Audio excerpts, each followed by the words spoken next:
দেশবাসীর কাছে আমি ক্ষমার দৃষ্টিতে দেখছেন আমি একটা ভুল করছি যে রিয়া মনিকে নিয়ে আমি কয় জায়গায় আমার জীবনটা নষ্ট করতে চাইছিলাম এবং মনে করেন তাকে আবার ফিরে আনে ভুল আপনি তাকে একবার ক্ষমার দৃষ্টিতে দেখে তাকে আমার জীবনে নিয়ে আসে। আমাকে অনেকে গালিগালাজ করেছেন যে তাকে মুখে লোক মনে গেছে এরা কেমন সে সাগর নামে একটা ছেলে আমার সাথে স্বামী ছিল তার সাথে মনে করেন করছে নুন নামে একটা ছেলেকে শারীরিক সম্পর্ক করে সেখানে তার ওই আমার ধরার পরে তাকে কিন্তু ছেড়ে দেয়। তারপর রিদা নামে একটা ছেলের সাথে সম্পর্ক করে তারপরে মনে করে পেশকার নামে একটা মিথিলা কিন্তু আপনার বলছিল যে সেই ছেলের সাথে আমাকে সমস্যা এবং মিথিলা পার্দার ঘুমে থাকা অবস্থায় কিন্তু ম্যাক্সবির সাথে তার শারীরিক সম্পর্ক সে কিন্তু ভিডিও ফুটে সব আপনাকে আমি ধরছিলাম কিন্তু দেখছেন আর কি। এখন কথা ভাই একটা মেয়ে বারবার যদি মনে করে মিথ্যে কথা বলে যে আমার কথা ভাই তোমার ওই ম্যাক্সে তোমার ভালোই লাগে তাহলে তুমি আমার জীবনে কেন আসলা? তোমার তো আসার দরকার ছিল না। আমি তোমাকে ডাকলি তুমি কেন আসবা? আমি মারা গেলে তুমি কেন আসবা? তুমি আমাকে তো সামনে দিল বলো আমি তোমাকে ভালোবাসে সে তুমি তোলে তোলে ম্যাক্স ছবিকে তুমি চলাফেরা করো তাহলে এই মনে করে ভালোবাসার তো দরকার নাই। তাই আপনাদেরকে একটা কথা বলে কালকে গতকাল দেখছেন তারা কিন্তু কক্সবাজার হোটেলে ধরা পড়েছে। ধরা পড়ার পরে সে অনেকে বলেছে তা আমাকে ফোন দিয়ে বলছে আমি আমাকে তাদের অন্তরঙ্গের যে সম্পর্কগুলো তার ভিডিওগুলো আপনি করে পাঠামো এবং তাদের ভালোবাসা সে করছে যান একটা চুমো দাও সে চুমো দিয়েছে। তারপরে করছে জান হলে দেখছে তোর থেকে কথা শুনলে স্মার্ট তুই তো কাললে তার এটা কত স্মার্ট তাহলে অনেক অন্তরঙ্গে সে অডিওগুলো আপনার আমার থেকে নিয়ে যাবেন। তো ওরা কোন হোটেলে যাচ্ছে সেই হোটেলের ঠিকানাটা বলে দেন ভিডিও ফুটেজগুলো আমার থেকে নিয়ে যাবেন আপনারা।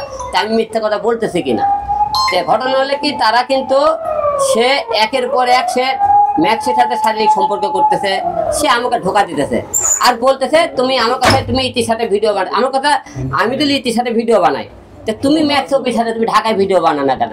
তোমার আমার বাড়িতে ও বলে আমি বাসায় তাহলে মিথ্যা কথা এই যে ফাঁকি দেয় যে এই মতো এর মতো মেয়ের সাথে সংসার করে আমি জীবনে অনেক বড় ভুল করেছি তাকে ক্ষমা করে ভুল করেছি যে প্রিয় দেশবাসী আপনারা আমাকে ক্ষমা দিচ্ছে এরকম সে আজকে আপনারা বলে দিয়েছে সে নাকি আমাকে ঢাকায় এসে ডিভোর্স দেবে আজকে ডিভোর্স দিয়ে সে ম্যাক্সুবিকে বিয়ে করবে সে আমাকে বলেছে কোথায় তোকে ডিভোর্স দিয়ে ম্যাক্সুবিকে বিয়ে করবো। ঠিক আছে এটি আমার সিদ্ধান্ত চূড়ান্ত যেহেতু ম্যাক্সুবিকে সে তাকে ভালো লাগে ভালোবাসায় জুটি ছাড়তে পারতেছে ম্যাক্সুবি তাকে ছাড়তে পারতেছে না সে মনে করে এই জন্যই তাকে আমাকে ডিভোর্স দিয়ে নাকি সে বিয়ে করবে ম্যাক্সুবিকে সে ঘোষণা দিয়েছে। এখন কখন ডিভোর্স দেবে কী করবে আমি জানি না। যাই হোক সে ডিভোর্স দিক যে ম্যাক্সুবিকে নিয়ে সংসার করে খাক যে এইরকম মেয়ের সাথে সংসার আর হবে না কারণ যেহেতু মনে করেন একের পর এক সে মনে করে পরকীয়ার সাথে যুক্ত হয়েছে। সে আমাকে বলে যে আমি নাকি বিভিন্ন মেয়ের সাথে পরকীয়া করে শারীরিক সম্পর্ক করি। আমার কথা আমি থেকে দিয়ে আমি দুইবার আপনাকে সামনে প্রেজেন্ট করলাম তো হিরো আলমদের বিভিন্ন মেয়ের সাথে শারীরিক সম্পর্ক করে পরকীয়া থাকে তো আপনাকে সামনে দান সেই ফুটেজ এবং সেই মেয়েকে আপনি সহকারে আপনাকে হাজির করে বলে যে হিরো আলম পরকীয়া করে শারীরিক সম্পর্ক করে তাহলে আপনারা দেশবাসী আমাকে যে শাস্তি দেবেন আমি শাস্তি মাথা পেতে নেব। কিন্তু এটা সম্পূর্ণ মিথ্যে অভিযোগ করতেছে এবং আপনারা যারা বলতেছেন এই রিয়ামণি অনেকই মনে করে শারীরিক সম্পর্ক করতে এবং অফিসের শারীরিক সম্পর্ক বিশ্বাস না হলে আপনারা তাকে বলবেন সে বলে শারীরিক সম্পর্ক করেনি তাহলে তার ডিএনএ টেস্টটা আপনারা করে নেবেন। আর ওই বলে আমি নাকি বিভিন্ন মেয়ের সাথে শারীরিক সম্পর্ক করছি আমি যে মেয়ের সাথে শারীরিক সম্পর্ক করছি সেই মেয়ে জানে আমাকে সহকারে তাকে জানেন আমাকে ডিএনএ পরীক্ষা করা হয় যে হিরো আলম করছে কিনা এই ধরনের সম্পর্ক।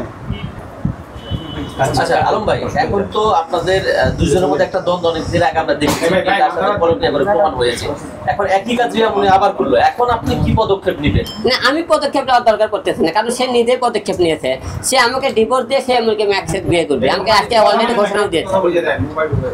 তো আপনি এরকম ঘটনায় আপনি ঘুমের ওষুধ পর্যন্ত খেয়েছিলেন জীবন নাশের পর্যায়ে চলে গেছিলেন তারপরে আপনি কোরআন শরীফ এবং কবর ছুঁয়ে বাবার শপথ করেছেন তাকে নিবেন না তারপরেও নিয়েছিলেন এখন আসলে সে পদক্ষেপটা কতটুকু কঠোর কি হবে আপনার মুখ থেকে শুনতে চাই। আরেকটা বিষয় কি জানেন তার মেয়ে আছে একটা আলিফা নাম সে মেয়ের মাথা ছুঁছে এবং মনে করেন ওজু টজু করে আমি মসজিদের থেকে কোরআন শরীফ নিয়ে যাচ্ছিলাম সে কোরআন শরীফ বলছে আমি তোমার সাথে সংসার হোক আর না হোক কোন ক্যাসাল গন্ধ করলে জীবনে অভির মুখটা তেমন যোগাযোগ করবো না সে কিন্তু কোরআন শরীফের কথা বলেছিল আপনি দেখবেন আপনারা সে বলার পরও সে কিন্তু এই কাজটা আবার করলো যে সেই মেয়ে কোরআন সে দুইবার এর আগে করেছিল সে যদি বারবার একই কাম করে তাহলে আপনারা বলেন তার সাথে সংসার করা যায় কিনা।